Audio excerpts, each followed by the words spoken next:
परिचय। आंकड़ा क्या है? ऐसे तथ्यों या सूचनाओं का समुच्चय जिनसे निष्कर्ष प्राप्त किया जा सकता हो, आंकड़ा कहलाता है। डेटा, डेटम का बहुवचन है। संख्यात्मक आंकड़ा हमें अगली कार्यवाही हेतु आंकड़ों को वर्गीकृत और विश्लेषित करने में सहायता करता है। आंकड़ा तथ्यों का संग्रह है। ऐसे आंकड़े जो मूल रूप से संग्रहित नहीं किए गए हैं लेकिन प्रकाशित या अप्रकाशित स्रोत से प्राप्त किए गए हैं, द्वितीयक आंकड़े कहलाते हैं। उद्देश्य। इस पाठ के अंत में आप निम्न करने में सक्षम हो जाएंगे: आंकड़ों और इसके प्रकारों की पहचान करना, वर्ग अंतरालों और इसके प्रकारों की पहचान करना, आयत चित्र को हल करना, वृत्त रेखा चित्र को हल करना, प्रायिकता को हल करना, चित्र आलेख। संख्यात्मक आंकड़ों को चित्रों या प्रतीकों का इस्तेमाल करते हुए निरूपित करना चित्र आलेखन कहलाता है। चित्र आलेखों को पढ़ना भारी आंकड़ों को व्यक्त करना तो आसान है, लेकिन इनके माध्यम से सही मान नहीं व्यक्त किया जा सकता। यह एक कॉलोनी के लोगों द्वारा चुने गए खेल का चित्रात्मक निरूपण है। स्तंभ आलेख। स्तंभ आलेख आंकड़ों के आलेखीय निरूपण का एक और स्वरूप है, जो स्तंभों की लंबाई के अनुसार आंकड़ों की मात्रा दर्शाता है। ये स्तंभ क्षैतिजिक या ऊर्ध्वाधर यानी अभिलंबवत हो सकते हैं। यह स्तंभ आलेख विभिन्न पशुओं की आयु निरूपित करता है। इस स्तंभ आलेख से हम पशुओं की आयु प्राप्त कर सकते हैं। आंकड़ों की तुलना। हम एक स्तंभ आलेख में आंकड़ों के दो समुच्चय निरूपित कर सकते हैं।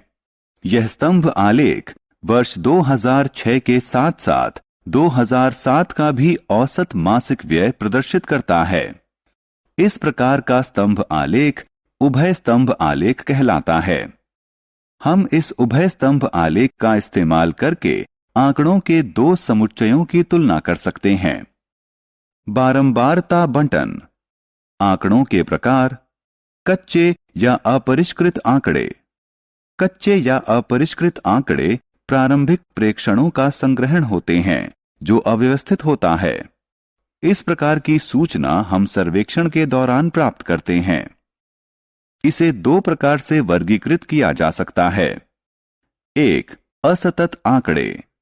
2. सतत आंकड़े। असतत आंकड़े। इस प्रकार के आंकड़े बहुत शुद्ध रूप से पूर्ण संख्याओं में मापे जा सकते हैं। किसी परिवार में बच्चों की संख्या और जूतों के आमाप असतत आंकड़ों के उदाहरण हैं। सतत आंकड़े। इस प्रकार के आंकड़ों में दो पूर्णांकों के मध्य का कोई भी मान हो सकता है, अर्थात इन्हें पूर्ण रूप से सही नहीं मापा जा सकता। इनमें कुछ ना कुछ त्रुटि सदैव होगी। किसी कक्षा के छात्रों का भार व किसी नगर का तापमान सतत आंकड़ों के उदाहरण हैं। बारंबारता बंटन सारिणी। निम्न आंकड़ों को देखें। यह छात्रों द्वारा एक माह में अर्जित ग्रेड के विषय में बताता है। इस आंकड़े से हम छात्रों द्वारा अर्जित केवल एक माह की ग्रेड के विषय में जानकारी प्राप्त कर सकते हैं। आइए निम्नानुसार सारणी बनाएं। यह सारणी दिए गए आंकड़ों को स्पष्ट रूप से दर्शाती है। इस सारणी से हम प्रत्येक ग्रेड में छात्रों की संख्या के बारे में जानकारी प्राप्त कर सकते हैं। यह सारणी बारंबारता बंटन सारणी के रूप में जानी जाती है। दिए गए आंकड़ों में कोई विशिष्ट प्रेक्षण जितनी बार पाया जाता है उसे उसकी बारंबारता कहा जाता है। बारंबारता बटन प्रदर्शित करता है कि कोई विशिष्ट वस्तु उस समूह में कितनी बार पाई गई है। वर्ग अंतरालों के इस्तेमाल वाली बारंबारता बंटन सारिणी। उदाहरण: एक कक्षा के 30 छात्रों द्वारा गणित के प्राप्तांक निम्न में दिए गए हैं। आंकड़ों को वर्ग अंतराल में समूहित करने से पहले निम्न बिंदुओं पर गौर करना आवश्यक है। 1. जब आप आंकड़ों को वर्ग अंतरालों में समूहित करें तो बटन की परास यानी रेंज सर्वाधिक महत्वपूर्ण है। उच्चतम व न्यूनतम प्रेक्षणों का अंतर ज्ञात करें। उच्चतम मान बराबर 98, न्यूनतम मान बराबर 3, रेंज बराबर 95। 2. वर्ग अंतरालों की संख्या अत्यधिक नहीं होनी चाहिए और बहुत कम भी नहीं होनी चाहिए। वर्ग अंतरालों की संख्या 5 से 20 हो सकती है। 3. आपको उपरोक्त दो कारकों के आधार पर वर्ग अंतरालों की विशालता का चयन करना होगा। आपको यह विशालता चुनते समय बहुत सावधानी बरतनी होगी। यह इतनी विशाल नहीं होनी चाहिए कि आंकड़ा महत्वहीन हो जाए और इतना छोटा भी नहीं होना चाहिए कि अंतरालों की संख्या अत्यधिक हो जाए। अंतराल का अनुकूलतम आमाप केवल आप ही निर्धारित कर सकते हैं। 1. वर्ग अंतराल के बाईं ओर की संख्या वर्ग की निम्न सीमा कहलाती है और दाईं ओर की संख्या वर्ग की उच्च सीमा कहलाती है। 2. दो सीमाओं के मध्य अंतर अंतराल की विशालता या वर्ग आमाप होता है। 3. प्रत्येक वर्ग अंतराल के मध्य का मान इसका वर्ग चिन्ह कहलाता है। इसे निम्न व उच्च वर्ग सीमाओं को जोड़कर उसके योग को 2 से भाग देकर प्राप्त किया जा सकता है। उदाहरण के लिए मान लें कि अंतराल 20 से 40 है। अंतराल की निम्न सीमा 20, अंतराल की उच्च सीमा बराबर 40। वर्ग चिन्ह बराबर 20 जमा 40 भाग 2 बराबर 60 भाग 2 बराबर 30। सारणी में देखकर हमें निम्न सूचना प्राप्त हो सकती है। 1. 50 से कम प्राप्तांक वाले छात्रों की संख्या। 2. उत्तीर्ण छात्रों की संख्या। 3. 80 से अधिक प्राप्तांक वाले छात्रों की संख्या। 4. हमें कक्षा के प्रदर्शन के विषय में जानकारी प्राप्त हो सकती है। आंकड़ों को वर्ग अंतरालों में वर्गीकृत करने की विधि आंकड़ों का समूहन कहलाती है। वर्ग अंतरालों के दो विभिन्न प्रकार। वर्ग अंतरालों के विभिन्न दो प्रकार होते हैं। 1. समावेशी वर्ग अंतराल। 2. अपवर्जी वर्ग अंतराल। 0 से 19, 20 से 39, 40 से 59 और इसी तरह के अन्य वर्ग अंतराल अपवर्जी वर्ग अंतराल कहलाते हैं, क्योंकि पिछले वर्ग की उच्च सीमा और अगले वर्ग की निम्न सीमा भिन्न भिन्न है। इस प्रकार का वर्ग अंतराल केवल असतत आंकड़ों के लिए ही उपयोगी होता है। समावेशी वर्ग अंतरालों में पिछले वर्ग की उच्च सीमा अगले वर्ग की निम्न सीमा के बराबर होती है। उदाहरण के लिए 0 से 20, 20 से 40, 40 से 60 इत्यादि। आयत चित्र। आयत चित्र सतत चर के बारंबारता बटन का आलेखीय निरूपण है। आयत इस प्रकार निर्मित किए जाते हैं कि उनके आधार रेखीय पैमाने पर विभिन्न अंतरालों को निरूपित कर रहे हों और उनकी ऊंचाइयां प्रत्येक अंतराल में मानों की बारंबारता के समानुपाती हों। बारंबारता सारणी। उदाहरण, निम्न में बारंबारता सारणी और उससे संबंधित आयत चित्र दिया गया है, जिसमें एक कारखाने के कर्मचारियों की संख्या उनके वेतन के आधार पर दर्शाई गई है। समाधान। बारंबारता सारणी में कारखाने के 100 कर्मचारी उनकी आय स्तर के अनुसार दर्शाए गए हैं। यदि आप उपरोक्त आयत चित्र को ध्यान से देखें तो आप पाएंगे कि 1. आयत चित्र स्तंभ आलेख जैसा दिखता है, लेकिन उसमें एक स्तंभ और दूसरे स्तंभ के मध्य कोई रिक्त स्थान नहीं है। 2. आयत चित्र का एक शीर्षक है। 3. एक्स अक्ष पर समूहित आंकड़े के वर्ग अंतराल दर्शाए गए हैं। बटन में जो भी दर्शाया गया है उसे नीचे लिखा भी गया है। 4. वाई अक्ष पर प्रत्येक वर्ग अंतराल के लिए बारंबारताएं दर्शाई गई हैं। 5. दोनों अक्षों पर उपयुक्त पैमाने लिए गए हैं। 6. निर्मित आयतों की ऊंचाइयां उनके वर्गों की बारंबारता के समानुपाती हैं। वृत्त आलेख। दो भागों में बटे हुए वृत्त आलेख के दोनों भाग संबंधित सूचना के कुछ अंश का आमाप प्रदर्शित कर रहे हैं। वृत्त आलेखों का उपयोग उन अंशों के आमाप को प्रदर्शित करने के लिए किया जाता है जो समष्टि का निर्माण करते हैं। वृत्त आलेखों को पाई आलेख के रूप में भी जाना जाता है। उदाहरण एक स्कूल के छात्रों के पसंदीदा रंग निम्न सारणी में दिए गए हैं। इनको वृत्त आलेख में निरूपित करने से पहले हमें निम्न कदम उठाने होंगे। 1. समष्टि अंशों को ज्ञात करना।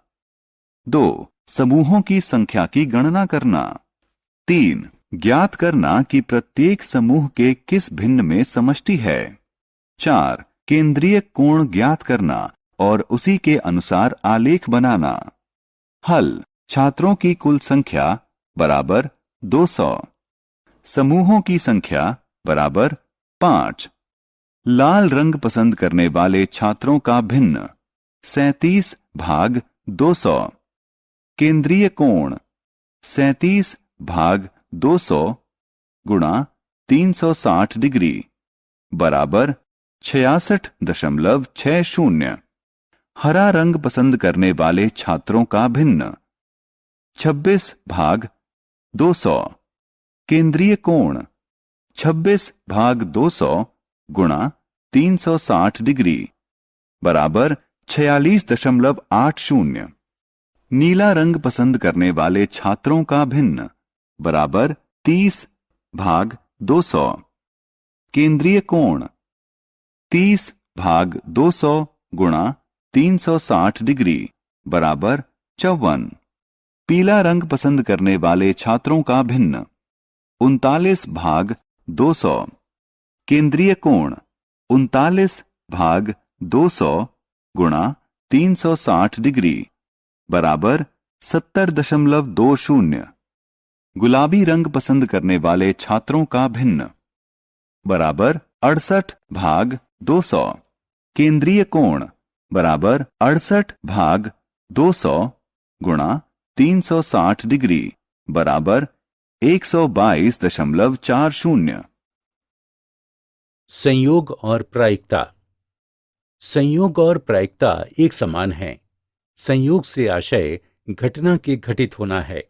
जब हम गणित में संयोगों की गणना करते हैं तो इसे प्रायिकता कहा जाता है।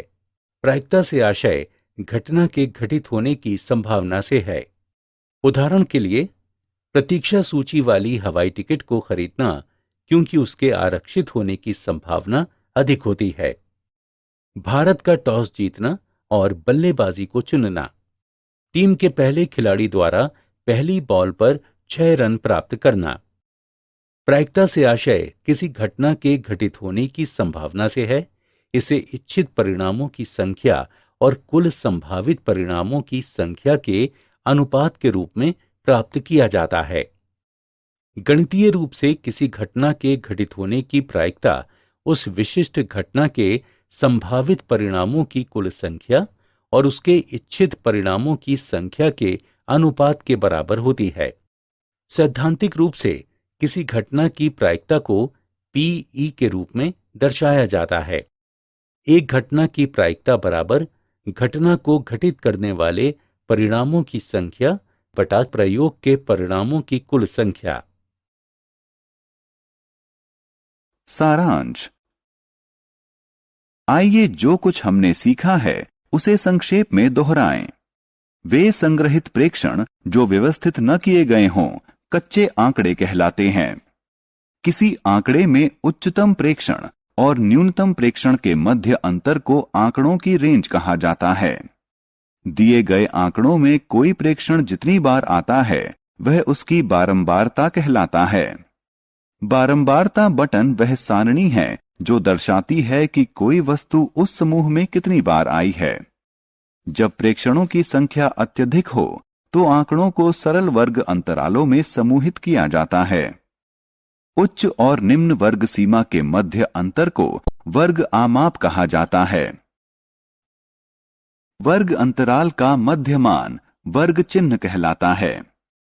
वर्ग अंतराल संग्रहित आंकड़ों के प्रकार पर निर्भर करते हुए या तो समावेशी वर्ग अंतराल हो सकते हैं या अपवर्जी वर्ग अंतराल हो सकते हैं। आयत चित्र समूहित आंकड़ों का आलेखीय निरूपण होता है। यह आधार के रूप में वर्ग अंतरालों के आयतों और ऊंचाइयों के रूप में संबंधित बारंबारताओं से बना होता है। कोई प्रयोग वह स्थिति है जिसमें निष्कर्ष निकलने की संभावना हो। निष्कर्ष वह परिणाम है जो किसी प्रयोग के एक ही प्रयास में प्राप्त हो।